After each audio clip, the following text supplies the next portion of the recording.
बिस्मिल्लाहिर्रहमानिर्रहीम अल्लाहुम्मा सल्ली अला मुहम्मद सल्लल्लाहु तआला अलैहि वसल्लम। अस्सलाम वालेकुम भलीकार। लेटेस्ट अपडेट्स ये आहिनि कि ईरान अटैक करे छॾियो आहे, हमलो करे छॾियो आहे। ईरान जो हमलो थियो आहे अमेरिकन बेसिस थे जेके मशरिक़ वुस्ता या मिडल ईस्ट में वाक़िआ आहिनि। अॼु खां कुझु ॾींहं अॻु में हिकिड़े प्रोग्राम में तव्हांखे ॿुधायो कि हिन महिल अमेरिका जा जेके फ़ौजी आहिनि 51,000 खां मथे यानी 50,000 खां मथे फ़ौजी हुननि जा रुगो मशरिक़ वुस्ता जी मुख़्तलिफ़ बेसिस में मौजूदु आहिनि। वॾे तइदाद में हुननि जा फाइटर पायलट्स भी आहिनि, हुननि जा प्लेन्स भी आहिनि, ड्रोन्स हेडक्वार्टर्स भी आहिनि, रीपर ड्रोन्स जा हेडक्वार्टर्स आहिनि। ऐं इहा ॻाल्हि हर कोई चए पियो कि नेतन्याहू जेको शुरू खां चवंदो आयो आहे कि मां मिडल ईस्ट मशरिक़ वुस्ता जो नक्शो नओं खणी हलां पियो, मां नओं नक्शो ठाहींदुमि। अॼु लॻे थो उहे सभु ॻाल्हियूं हाणे कनेक्ट थियनि थियूं, छो जो करे अमेरिका बि हाणे नेतन्याहू जो साथी थी वियो आहे। बिलावल भुट्टो ज़रदारी साहब अॼु फ्लोर ऑफ द हाउस जेका ॻाल्हि कई कि हिन महिल मोदी हिन ख़िते में नेतन्याहू जी सस्ती कॉपी आहे, बी कॉपी आहे। ऐं मां इहा ॻाल्हि कंदो आयो आहियां त ट्रंप, नेतन्याहू ऐं मोदी टई हिकिड़ी टीम जो हिसो आहिनि ऐं हिकिड़ी प्लानिंग सां हलनि पिया, हिकिड़े टारगेट सां हलनि पिया। हुननि जा टारगेट्स वॾा आहिनि, हिन ख़िते जो नओं नक्शो ठाहिण हुननि जा टारगेट्स आहिनि, इस्लाम खे ख़तमु करणु हुननि जो टारगेट्स आहिनि। इज़राइल खे ईरान सां ॿियो को मसइलो आहे कोन, रुगो मसइलो हिकिड़ो ई आहे कि असांखे अखियूं छो ॾेखारींदो आहे, हे छो मुस्लमान मुल्क असांजे साम्हूं बीह करे असां सां सवाल पुछंदो आहे, ॿिया मुस्लमान मुल्क त ख़ामोश थी वेंदा आहिनि। ईरान जो कसूर इहो ई आहे। ऐं मां सम्झां थो कि अॼु सॼी मुस्लिम उम्मा खे ईरान ते फ़ख्रु हिन ॻाल्हि ते आहे को त अहिड़ो मुस्लमान मुल्क आहे जेको इज़राइल खे जवाबु पियो ॾिए। हिन महिल लेटेस्ट अपडेट्स इहे आयूं आहिनि कि कतर में जेके अमेरिकन बेसिस ते बेसिस जेके आहिनि अमेरिकन जूं कतर में परमानेंट बेसिस, उते अटैक कयो वियो आहे ईरान जी तरफ़ां। सीरिया में जेके अमेरिकन बेसिस आहिनि उते अटैक कयो वियो आहे ईरान जी तरफ़ां।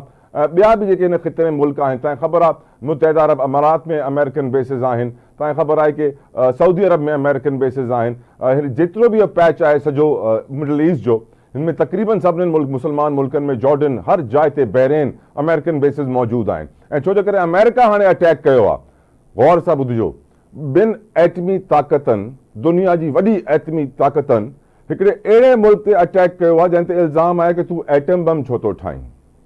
अञा तूं एटम बम ठाहियो कोन्हे, तूं ठाहीं छो थो एटम बम।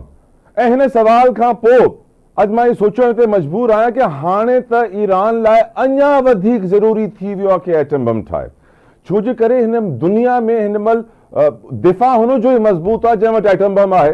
जंहिं वटि एटम बम न हूंदो हुनखे एटमी ताक़तूं अची करे कंहिं बि महिल दॿाए सघनि थियूं, तबाह करे सघनि थियूं, बमबारी करे ख़तमु करे सघनि थियूं, छो जो करे हुन वटि ताक़त वधीक आहे। ताक़त जो नशो हिन महिल दुनिया में आम आहे। ऐं जेको हाणे असां ॾिसूं पिया, यकीनन सूरत हाल इलाही संगीन आहे, सीरियस आहे ऐं हर कंहिं कंसर्न थियणु घुरिजे। छो जो करे बिलावल साहब जेका हिकिड़ी ॿी कमाल ॻाल्हि कई आहे, अॼु मां सम्झां थो क़ाबिल तारीफ़। मां अॻु में बिलावल साहब खे इलाही पसंदि कंदो आहियां। मां सम्झां थो कि हुननि जी लीडरशिप में अगरि इहे ॻाल्हियूं जेके कनि पिया, हे सम्झी वञनि सभु सियासतदान, त पाकिस्तान जो मुस्तक़बिल चेंज थी वेंदो। बिलावल साहब हिकिड़ी ॻाल्हि कई, if we do not speak out there will be no one else to speak out when they come for अस। यानी अॼु अगरि असां खुली करे ईरान जे हक़ लाइ ऐं इज़राइल जी बरबरियत लाइ, हुनजे ज़ुल्म लाइ आवाज़ न खईंसीं, जिहाद न कयोसीं, त हो ॾींहुं परे न आहे जॾहिं हो इज़राइल असां लाइ ईंदो, असां ते हमलो कंदो ऐं असांजे लाइ ॻाल्हाइण वारो को बि न हूंदो। हिन करे अॼु असांखे इज़राइल जे ख़िलाफ़ खुली करे ॻाल्हाइणु घुरिजे ऐं असांखे ईरान खे खुली करे हुनजी हेल्प बि करणु घुरिजे। अॼु तव्हांखे ख़बर आहे क़ौमी सलामती कमेटी जो बि इजलास थियो, विच वॉज़ वेरी इंपॉर्टेंट। ऐं हुनजो हिकिड़ो प्रेस रिलीज़ बि आयो। का मीडिया टॉक न वज़ीर आज़म साहब कई, न ही असांजे डिफेंस मिनिस्टर ख़्वाजा आसिफ़ साहब कई। इवन दो ख़्वाजा आसिफ़ साहब जी हिकिड़ी वीडियो वॾी वायरल थी, जंहिंमें मीडिया वारा इजलास खां पोइ ख़्वाजा आसिफ़ साहब जी गाॾी खे रोके करे हुननि सां कमेंट वठण जी कोशिशि पिया कनि। ऐं ख़्वाजा आसिफ़ साहब पंहिंजे कननि खे हथु लाहे करे ईअं इशारो कंदा आहिनि कि मां का ॻाल्हि न कंदुमि हिन महिल, जेका बि वजह थी सघे थी अलाह खे वधीक बहितर ख़बर, पर का त अहिड़ी वजह हुई कि हुननि शीशो हेठि करे हिकिड़ो मिंट बि मीडिया सां ॻाल्हाइण गवारो या पसंदि न कयो।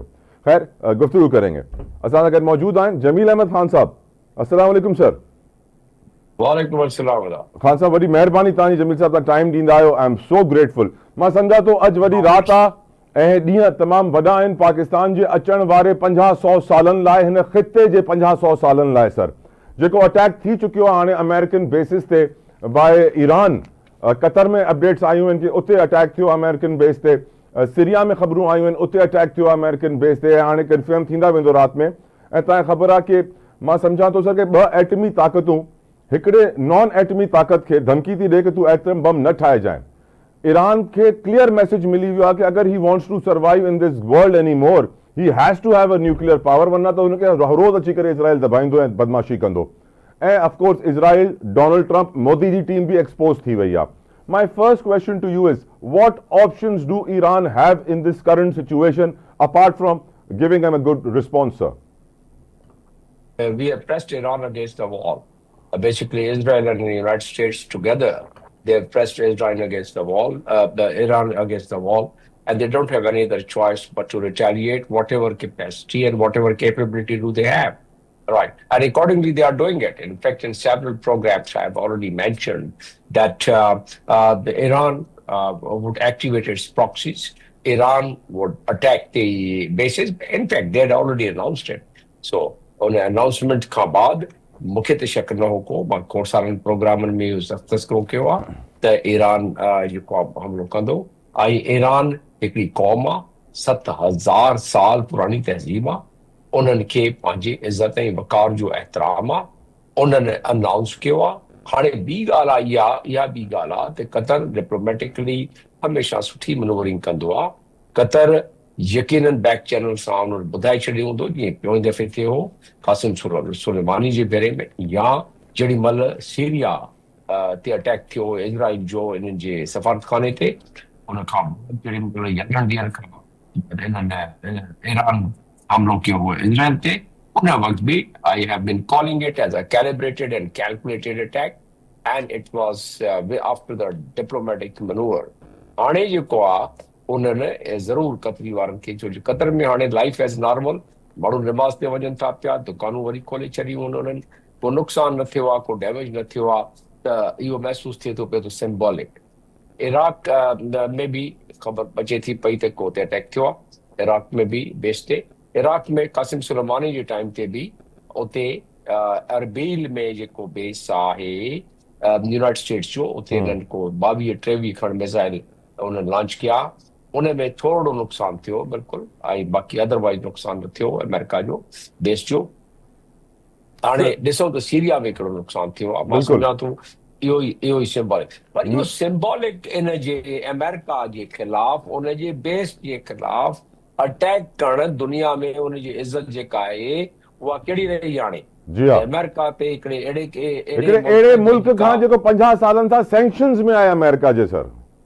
बराबर उन में उनजी कहिड़ी हाणे मोह छो थियो अमेरिका जो, ते जंहिंमें उन्हनि पंहिंजी बेसिस ते अटैक कराए वरितो। हाणे अमेरिका में छा थींदो? अमेरिका में हिकिड़ो बॉटम अप प्रेशर थींदो डेवलप।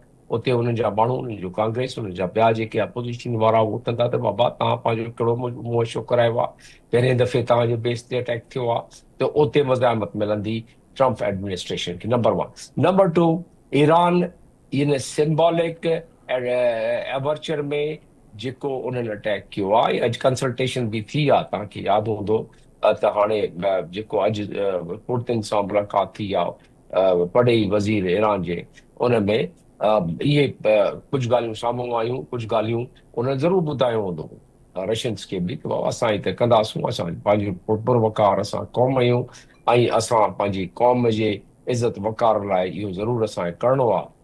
हाणे त फ़िलहाल ॻाल्हि अञा हिते आहे, जे अमेरिका ने जो रिस्पॉन्ड कयो ते अॻिते वञी जेके स्लीपर सेल इहे चवनि था पिया अमेरिका ऐं इज़राइल वारा, त असां हिननि जी चेल वञी छॾी आहे। तव्हां ॾिसजो त कीअं उथनि था पिया। सीरिया में जेके मलेशिया आहे, Iraqi Malaysia, already they have given them the threat that we will definitely attack the American bases in Iraq. Houthis have already given open बिल्कुल threat. साईं। असां पंहिंजे लेटेस्ट अपडेट्स ये हैं कि सऊदी अरब जी बेसिस ते भी अलार्म वगो आहे, इराक में भी, बहरीन में भी, कोयत में भी, तो ऑलमोस्ट मिडिल ईस्ट में जेतिरियूं भी अमेरिकन बेसिस आहिनि उते अलार्म वॻा आहिनि जंग वारा, ऐं सभु उते एमरजेंसी प्रोटोकॉल्स फॉलो थिया आहिनि। यानी जवाब त ईरान वॾो ॾिनो आहे। ऐं हाणे ऑफकोर्स अमेरिका बि पंहिंजी तव्हांजी ॻाल्हि के मुताबिक़ इज़त बचाइण लाइ को न को सेल्फ एस्टीम लाइ रिस्पॉन्ड कंदो। ऐं असांखे ख़बर आहे कि सर प्यूटिन अॼु मुलाक़ात थी इराक़ची सां, China is again another power, north Korea is again another power, जेके हाणे लॻे ईअं थो कि अगरि हाणे अमेरिका वधीक जंग जारी रखी त इहे वॾी पावर्स बि विच में अची सघनि था। Sir, do U agree? वॾी पावर ईंदा, पर जेको माण्हू जो शक शुबो थींदो आहे त वर्ल्ड वॉर जा चांसिस तमामु घटि आहिनि। उन जो सबबु इहो आहे त इहे सभु जेके मुल्क आहिनि इन्हनि खे ख़बर आहे को अधु चरियो हूंदो इन्हनि मां, पर सभु चरिया न आहिनि। त उन में मुंहिंजो इशारो ज़ाहिर आहे, तव्हांखे ख़बर आहे त कहिड़े साइड ते हूंदो। ऐं प्यूटिन छो जे करे यूक्रेन जो धक खाधल आहे सर, अमेरिका यूक्रेन खे कंटिन्यूसली सपोर्ट कयो हिन वॉर में अगेंस्ट रशिया, त रशिया जी बि ख़्वाहिश हूंदी कि अमेरिका जे अगेंस्ट बि हो ईरान खे सपोर्ट करे। आई थिंक लाइन फ्रीज थी वई आहे जमील अहमद ख़ान साहब जी। यकीनन जमील साहब सां इहो बि सवाल पुछणो ऐं ॿिया जेके सवाल आहिनि उहे बि असां जमील साहब सां हली पुछंदासीं, लाइन जेसि ताईं बहाल थिए। मां तव्हांखे ॿुधाइणु चाहींदुमि ईरान हिकिड़ो ॿियो ऐलान बि कयल आहे। इहो Jameel sahab you are back. My question was Yes, I'm Russia and back. China sir.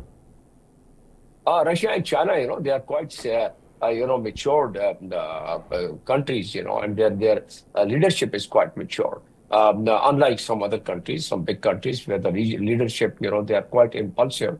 But in Russia and China, they are quite mature leadership and they are stable leadership. They'll take their decision very measured. ॻाल्हि कई त छा वधंदी ॻाल्हि third world war ताईं न पहुचंदी इहा ॻाल्हि कन्वेंशनल वॉर ताईं रहंदी। छो जो थर्ड वर्ल्ड वॉर इहे जेके सियाणा मुल्क आहिनि, जेके सियाणा लीडर्स आहिनि, जेके स्टेबल लीडर्स आहिनि, जेके मेच्योर लीडर्स आहिनि, चाइना रशिया जी ॻाल्हि थो कयां पियो, they know that it's the weapon of mutual destruction. दुनिया का रहंदी न, दुनिया तबाह थी वेंदी, पूरी दुनिया तबाह थींदी, हिकिड़ो मुल्क त न तबाह थींदो न। उन में तव्हांजे नाज़रीन खे ॿुधाईंदो हलां त किथे बि न्यूक्लियर जो को बॉम्ब हलियो जे दुनिया में किथे बि कंहिं बि ॿिनि मुल्कनि जे दरमियान, त उन में जीअं हाणे इशारो ॾिनो जतोई साहब, त इन में जे रशिया ऐं चाइना विच में हलनि था पिया, त माण्हुनि जो गुमान इहो आहे त शायदि वर्ल्ड वॉर 3 इहे जे मेच्योर मुल्क जेके आहिनि उहे न थियण ॾींदा। ऐं उन जो सबबु इहो आहे त इहो सॼी दुनिया हिन में फना थी पवंदी। त अलाए न्यूक्लियर किथे बि को धमाको थियो त उन में दुनिया में मौसम तब्दील थी पवंदी, जेके फसलूं ख़तमु थी पवंदियूं, पाणी कंटेमिनेशन माना ज़हरीलो थी पवंदो, माण्हू मरी वेंदा, जानवर अंधा थी पवंदा। इहे सभु साइंटिफिक मॉडलिंग इन जी थियल आहे। दुनिया खे ख़बर आहे छा थींदो, इन करे उनजो अञा इम्कान न आहिनि। पाकिस्तान जहिड़ा मुल्क जेके आहिनि, स्ट्रेट ऑफ हॉर्मोज़ यकीनन तमामु वॾो इंपॉर्टेंट स्ट्रेटेजिक लोकेशन आहे ग्लोबल ऑयल ट्रेड लाइ।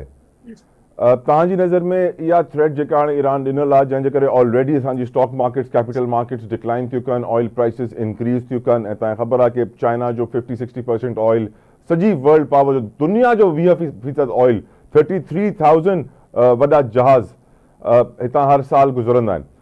तव्हांजी नज़र में हे जेका थ्रेट आहे ईरान जी, how serious is this, because अॻु में बि अची चुकी आहे सर। दैट्स राइट, पर हुन में चाइना मां सम्झां थो त परचाए वठंदो ईरान खे, ऐं चाइना जी ॻाल्हि ईरान मञींदो। चाइना खां अलावा जापान जी ॻाल्हि बि ईरान मञींदो। छो जापान जेको अबाउट 80-90% ऑयल जेको आहे, या 20% तव्हां जेका ॻाल्हि कई आहे स्टेट ऑफ हॉर्मज़ मां जेको लंघे थो पियो, 33,000 जहाज़ साल में लंघनि था पिया उतां, ऐं डेली जेको आहे 2.5 मिलियन बैरल जेके उतां जेको तेल जेका आहे उहा ॿियनि मुल्कनि में सप्लाई थींदो आहे। इहे सभु ॻाल्हियूं सही आहिनि, पर चाइना 80% बेनिफिशरी आहे हिन ऑयल जो। त चाइना ऐं ईरान जा तमामु सुठा तालुक आहिनि। चाइना चवंदो त अञा थोरो तरसो, उहा नौबत ईंदी त चाइना ऐं रशिया खां कंसल्टेशन करे पोइ ईरान इहो कंदो। हालांकि हुननि जी पार्लियामेंट अप्रूवल ॾेई छॾी आहे, सुप्रीम कमांड हुननि जी अप्रूवल ॾियणी आहे हुनखे। स्टेट ऑफ हॉर्मज़ खे मां न सम्झां थो त हाणे 1-2 ॾींहंनि में को चांसिस आहिनि, अनलेस त अमेरिका को, छो जो अमेरिका खे हिन जो नुक़सानु न थींदो। अमेरिका पंहिंजो ऑयल जी रिक्वायरमेंट पूरी करे थो सघे पियो, वेस्ट पंहिंजी ऑयल जी रिक्वायरमेंट पूरी करे थो सघे पियो। असुल सट जेका वॼंदी उहा वॼंदी Japan, South Korea, Middle East आहे, हुनजो ऑयल एक्सपोर्ट थींदो। पर जेको जमील साहब ब्रेक जो प्रेशर आहे, माफ़ कजो सर, मूंखे ब्रेक वठिणो आहे, ऐं ब्रेक खां वापसि अची करे I have to ask you a question on Pakistan response. जेको बिलावल साहब ॻाल्हि चई आहे कि if we do not speak out today, no one will speak out for us when they will come for अस। हिन ते बि तव्हांजो जवाबु वठिणो आहे, एंड ऑफ कोर्स जेका सिचुएशन हाणे डेवलप पई थिए हुन ते बि डिस्कशन कंदासीं after this break. Viewers stay with अस।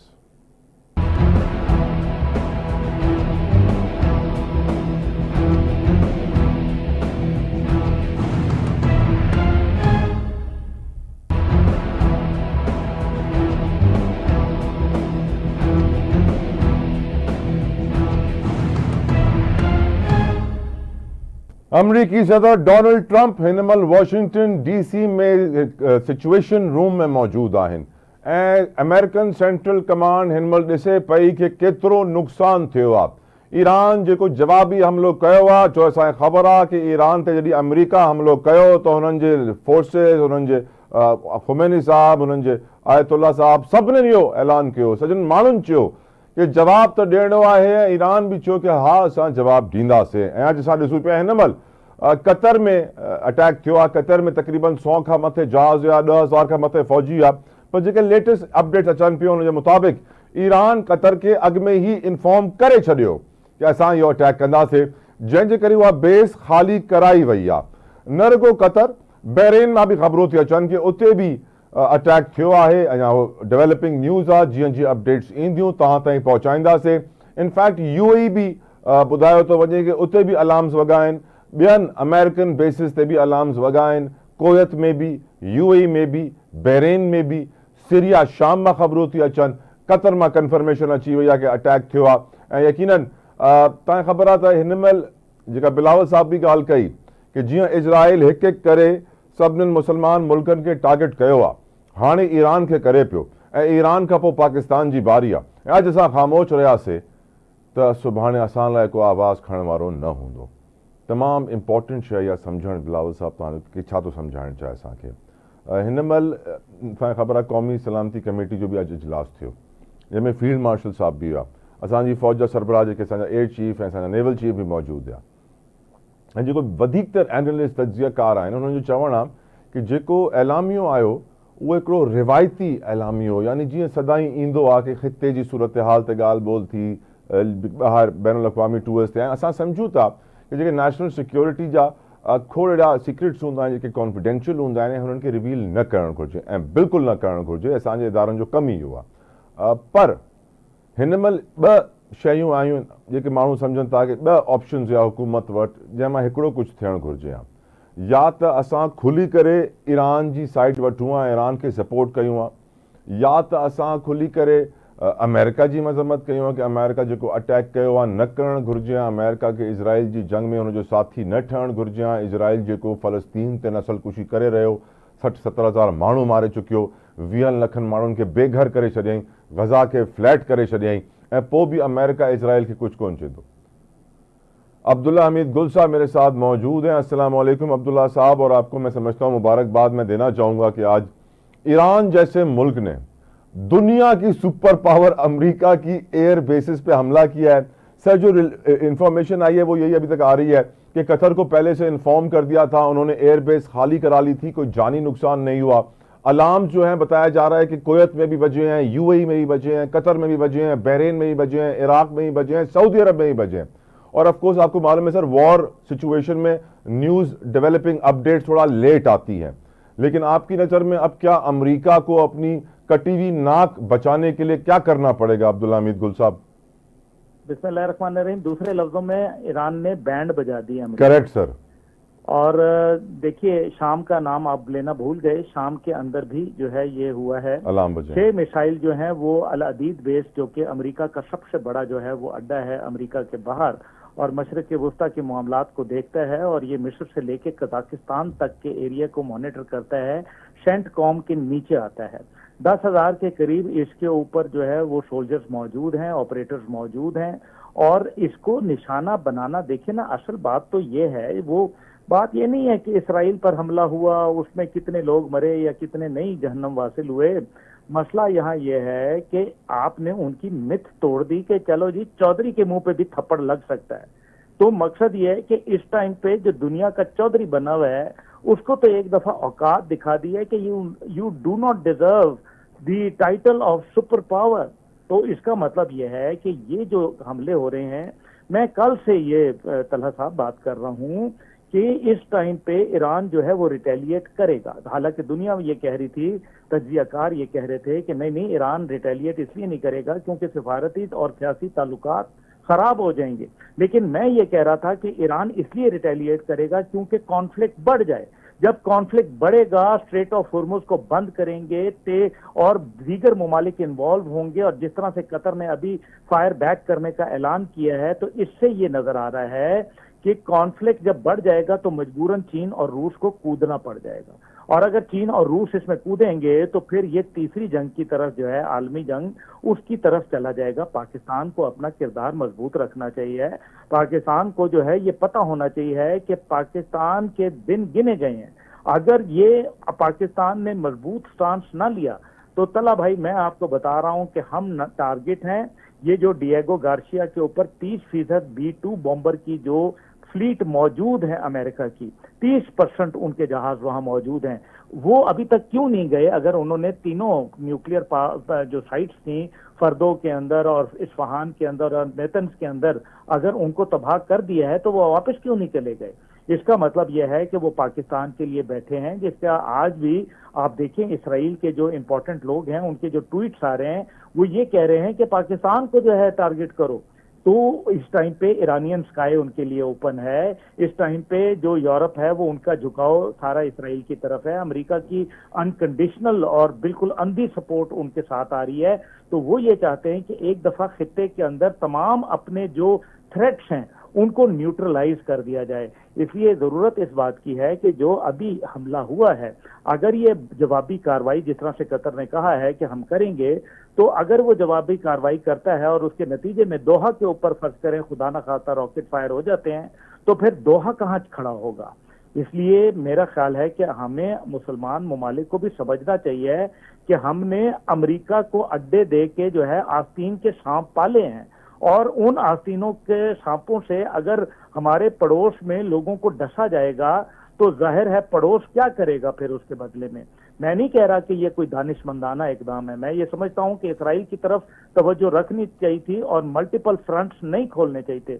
लेकिन ईरान एक, आपको पता है, रिएक्शनरी मुल्क है और रेवोल्यूशन की पैदावार है, गैरतमंद कौम है, और ये जो लम्हा है ये बड़ा डिसाइसिव मोमेंट है। और देखिए ना, आबनाए हुर्मुज से तकरीबन 80% तेल जो है चीन को जाता है, जिसने $400 बिलियन का ईरान के साथ मुआहदा किया हुआ है। दूसरी जानिब जो है दुनिया का 30% तेल और 50% गैस जो है आबनाए हुर्मुज से जाती है। खास तौर पे रूस के साथ जब यूक्रेन का कॉन्फ्लिक्ट शुरू हुआ तो उसके बाद जो है वो तेल का इन्हिसार अरब दुनिया के ऊपर हो गया, रूस के साथ मुआहदात खत्म कर दिए गए। ऐसी सूरत के अंदर जो है आप मुझे बताएं कि क्या ईरान के लिए चीन नहीं आएगा अपने एसेट्स को और अपने जो अहम उनके जो पेट्रोल और डीजल जो कि ऑयल के तरसील है, जो दुनिया में सबसे ज्यादा। प्यूटिन ने तो सर अपने साइंटिस्ट भी नहीं निकाले, प्यूटिन ने अपने साइंटिस्ट भी नहीं निकाले। जी जी, देखिए ना, इसका मतलब तो बड़ा वाज़ेह। और फिर जो अभी फर्दो के अंदर दिखाया गया कि 20 जो उनके ट्रक थे वो खड़े थे और वो जितना भी एनरिच्ड यूरेनियम था वो ले गया। देखिए, एनरिच्ड यूरेनियम का मतलब यह है कि अगर वो धमाका होता फर्दो में, बेशक वहां बम था या नहीं था, लेकिन अगर एनरिच्ड यूरेनियम होता तो ताबकारी होती। लेकिन IAEA के मुताबिक जो है वो वहां ताबकारी नहीं हुई। इसका मतलब है एनरिच्ड यूरेनियम निकाल लिया गया। और अगर ईरान को मजीद दीवार से लगाया गया तो फिर मैं समझता हूं कि फिर मशरूम बनेंगे जो कि फिर इस खित्ते के लिए अच्छे नहीं होंगे। मशरूम का मतलब आप तो समझ गए, बिल्कुल एटम बम का जिक्र कर रहे हैं चलूं कि एटम बम के बाद एक मशरूम बनता है। और सर आप जानते हैं इंडिया से कितना वो एटॉमिक केमिकल था कैलिफोर्निययम जो चोरी हुआ था, तो यकीनन खतरा तो बहुत है। अब्दुल्ला साहब, एक और आखिरी बड़ा सवाल, मुझे मालूम है आपके पास वक्त कम है, पाकिस्तान का रिस्पॉन्स। आज हमारी कौमी सलामती कमेटी का इजलास हुआ, लोगों ने कहा वही रिवायती एलामिया आया, ख्वाजा आसिफ ने गाड़ी में अपने कान पकड़े, हाथों का इशारा किया, मैं मीडिया से बात नहीं करूंगा। आपकी नज़र में क्या इस एलामिया में कुछ मिसिंग आपने पाया कि हमने ना ही अमेरिका की कोई मजम्मत की, ना ही हमने ईरान का खुल के साथ दिया? Your views on Pakistan response sir. देखें, लक फेवर्स द बोल्ड, और न्यूट्रलिटी जो होती है ना वो ठीक नहीं होती और ये आपके लिए प्रॉब्लम बना देती है। अभी आपको जो है पोजीशन लेने का वक्त है। आपको ये मालूम होना चाहिए कि आप अगला हदफ हैं, और मैं बस यही कहूंगा कि अल्लाह हमें हिदायत दे। और आपकी नजर में सर इस वक्त जो फैसले किए जाएंगे वो इस खित्ते की, मेरे ख्याल टाइम खत्म। थैंक यू अब्दुल्ला साहब, थैंक यू। पर अब्दुल्ला साहब आखिर में चयो कि सिचुएशन तमाम सीरियस आहे, असांखे हिकिड़ी साइड वठणी पवंदी। न्यूट्रलिटी हिन सिचुएशन में तमाम खतरनाक आहे। लेटेस्ट अपडेट्स तव्हांखे ॾींदो वञा। UAE जी मुतहदा अरब अमारात जी एयर स्पेस में फ्लाइट्स हाणे कैंसिल पियूं थियनि। बहरेन जी एयर स्पेस बंद थी चुकी आहे, कतर दोहा जेके फ्लाइट्स वञनि पियूं उहे कैंसिल थी चुकियूं आहिनि, ईरान जो हमलो जारी आहे ऐं इहो हमलो आउं सम्झां थो जीअं पासदारान इनकलाब इहा स्टेटमेंट ॾिनी आहे त असां जवाबु ॾींदासीं ऐं अहिड़ो जवाबु ॾींदासीं कि दुनिया यादि रखंदी। इज़राइल जा हमला बि हलनि पिया, इज़राइल बि जवाबु ॾिए पियो ऐं इज़राइल काफ़ी वक़्त सां हमला करे पियो, पर तव्हां ॻाल्हि सम्झो, ॿ दुनिया जी वॾी सुपर पावर्स ऐं ॿई एटमी ताक़तूं हिकिड़े अहिड़े मुल्क सां विढ़नि पियूं जेको न एटमी ताक़त आहे न सुपर पावर आहे, 50 सालनि सां हुननि जी पाबंदियूं ऐं सैंक्शन्स बर्दाश्त पियो करे। माण्हू सम्झनि था कि इहा एटम बम जी जंग आहे, एटमी ताक़त न ठाहिणो, ईरान एटमी ताक़त न ठहे, हिन करे अमेरिका इज़राइल परेशान आहे। मां शुरू खां इहा ॻाल्हि चवां पियो त इहो इस्लाम जी जंग आहे। इज़राइल खे इहा ॻाल्हि नथी वणे कि हिकिड़ो मुसलमान मुल्क जेको एतिरो ग़रीब ऐं नंढो आहे उहो कीअं थो मूंखे अखियूं ॾेखारे, छो इज़राइल खे शुरू खां ईरान इहा ॻाल्हि चई कि जेको ज़ुल्म फ़लस्तीन ते करे पियो हुनजे ख़िलाफ़ उहो जिहाद कंदो, हमास हुजे, हिज़बुल्लाह हुजे, ॿिया फ्रीडम फाइटर्स हुजनि पैलेस्टाइन जा, हुननि खे ईरान सपोर्ट कयो, कंहिं ॿिए सपोर्ट न कयो ऐं अॼु हुनजो ई अटैक, हुनजे करे ई अटैक ईरान ते थिए पियो। ऐं जेका ॻाल्हि अब्दुल्ला हमीद गुल साहब कई, लक फेवर्स द बोल्ड, जेके ॾुखिया फ़ैसिला कंदा आहिनि, बोल्ड फ़ैसिला कंदा आहिनि, क़िस्मत बि हुननि जे साइड ते ईंदी आहे। ऐं असांखे हाणे न्यूट्रल न थियणु घुरिजे, न्यूट्रल थियणु असांजे लाइ तमामु नुक़सानदेह ऐं मुश्किल हालात पैदा कंदो, छो जे करे असां अफ़गानिस्तान वारी जंग में बि न्यूट्रल थियासीं, तव्हांखे ख़बर आहे पोइ कहिड़ी दहशतगर्दी पाकिस्तान ॾिठी, ऐं हाणे बि अगरि असां न्यूट्रल रहियासीं त ॾुखियाई थी सघे थी अचण वारे ॾींहंनि में। पर मां सम्झां थो कि सिचुएशन डेवलप थिए पई, जीअं जीअं इहे डेवलप थींदी रहंदी तव्हांखे आवाज़ न्यूज़ ते असां अपडेट कंदा रहंदासीं। प्रोग्राम जो वक़्तु मुंहिंजो हिते ख़तमु थो थिए ऐं यकीनन असां दुआ करे सघूं था कि अलाह साईं ईरान खे ताक़त ॾे ऐं अलाह साईं ईरान जी मदद करे पंहिंजे महबूब जे सदके, मदीने वारे घोट जे सदके ऐं मुसलमाननि खे यहूदियुनि ते फ़तह अता करे। तव्हां बि चओ मूंसां गॾु आमीन। सुभाणे तव्हां सां मुलाक़ात थींदी। अंटिल देन अल्लाह हाफ़िज़।